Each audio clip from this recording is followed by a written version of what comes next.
আসসালামু আলাইকুম। আজকে আমরা 2019 সালের খ বিভাগের 8 নম্বর প্রশ্ন সমাধান করব। খ বিভাগের 8 নম্বর প্রশ্নে বলা আছে y ইকুয়াল টুয়াইজ এক্স এবং y ইকুয়াল এক্স স্কোয়ারের রেখা দ্বারা সীমাবদ্ধ আর এলাকায় double integral X X to the double integral X cube plus 4y d y d x এর মান নির্ণয় করো। তাহলে এটা হচ্ছে আমাদের, এটা যদি y সমান টুয়াইজ এক্স এর একটি সরলরেখা, আর এটা হচ্ছে y সমান এক্স স্কয়ার একটি বক্ররেখা।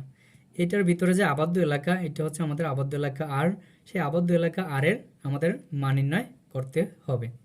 তাহলে দেখুন সমাধানের ক্ষেত্রে জায়গায় আমাদের পূর্বের ম্যাথে বলেছিলাম যে জায়গায় ডাবল ইন্টিগ্রাল থাকলে জায়গায় কিভাবে সম্পর্কটা হবে। ডাবল ইন্টিগ্রাল থাকলে প্রথমটা হচ্ছে আমাদের y এর, প্রথমটা হচ্ছে x এরটা, তারপরেটা হচ্ছে y এরটা, প্রথম x তারপরে y, আর এই জায়গায় ডিওয়াই ডিএক্স প্রথমে আমাদের এই অংশটা করতে হবে, তারপরে এই অংশ করতে হবে।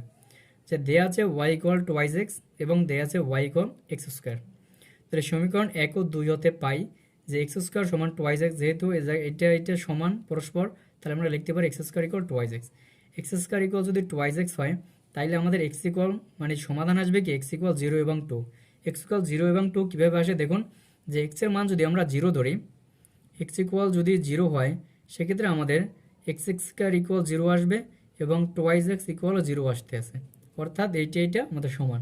যদি 2 হয় সেক্ষেত্রে দেখুন যে এক্স স্কোয়ার ইকুয়াল 4 আসবে, আবার টুয়াইজ এক্স ইকুয়াল কি আসবে 4 আসবে, অর্থাৎ 0 এবং 2 হচ্ছে এই দুটোর সমাধান।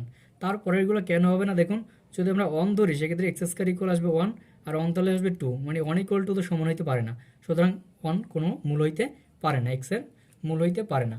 যদি আমরা এর থেকে বেশিও নিই সেক্ষেত্রে আমাদের এভাবে দুইটা পার্ট সমান পাবো না, অর্থাৎ দেখতে আছে শুধুমাত্র এক্সের মূল আসে 0 এবং 2।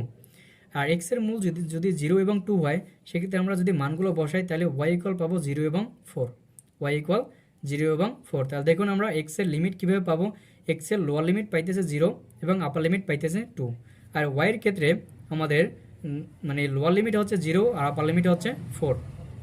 যদি y ইকুয়াল টুয়াইজ এক্স এবং y ইকুয়াল এক্স স্কয়ার, এই দুইটার মধ্যে আমরা কীভাবে আপার লিমিট এবং লোয়ার লিমিট বের করব, সেটা বের করার নিয়ম হচ্ছে দেখুন এই জায়গায় আমাদের আছে y ইকুয়াল এক্স স্কয়ার আর আছে কি ভাই y ইকুয়াল টুয়াইজ এক্স। এখন যদি 2 বসাই, দেখুন এই জায়গায় যদি 2 বসাই তাইলে পাইতেছে কি আমরা ভাই y সমান সমান এক্স স্কয়ার, y সমান সমান এক্স স্কয়ার মান পাইতেছে 4, আর যদি এই জায়গায় বসাই তাহলে মান পাইতেছে কি আমরা টুয়াইজ এক্স। আর যদি এই জায়গায় আমরা 1 বসাই তাহলে দেখুন আমরা কি পাইতেছি, এই জায়গায় পাইতেছি 1 বসালে শুধু y ইকুয়াল 1 আর এই জায়গায় পাইতেছে কি y ইকুয়াল 2। তার মানে দেখুন y ইকুয়াল 1 বসালে আমাদের এই মানটা ছোট আসতেছে আর এই মানটা বড় আসতেছে। এই মানটা যেহেতু বড় আসে আর এই মানটা যেহেতু ছোট আসে সেক্ষেত্রে আমরা বলতেই পারি যে এটা হচ্ছে আমাদের লোয়ার লিমিট আর এটা হবে কি আমাদের আপার লিমিট।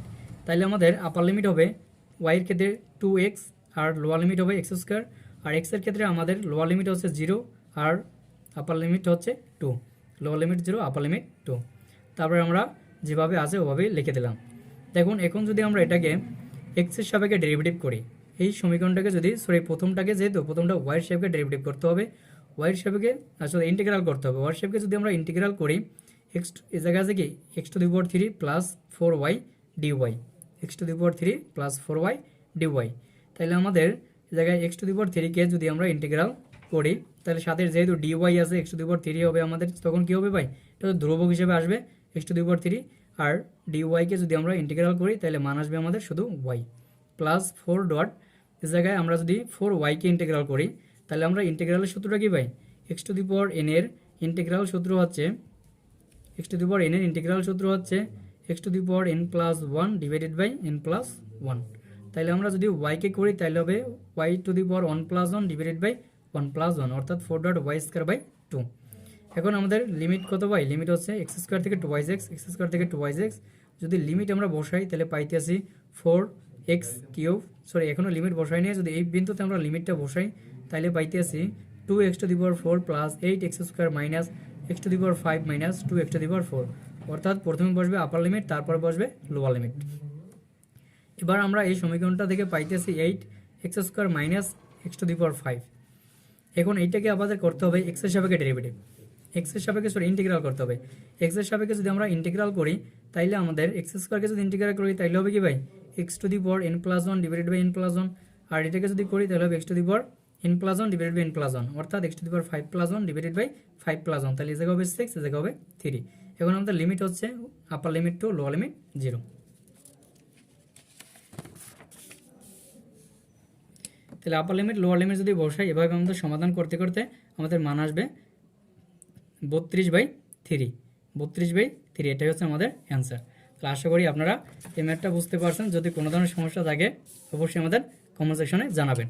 এই ধরনের ম্যাথ যেরকমেরই আসুক না কেন, অর্থাৎ এক্ষেত্রে আমাদের 3ও থাকতে পারে, তার 3 শ্লোকেরও থাকতে পারে, আর 2 শ্লোকেরও থাকতে পারে। যদি 2 শ্লোকের আসে সেক্ষেত্রে তো আমাদের এভাবে সমাধান হবে, আর যদি 3 শ্লোকের আসে সেটা আমরা অবশ্যই পরবর্তীতে আপনাদেরকে বুঝিয়ে দেওয়ার চেষ্টা করব। ধন্যবাদ সকলকে।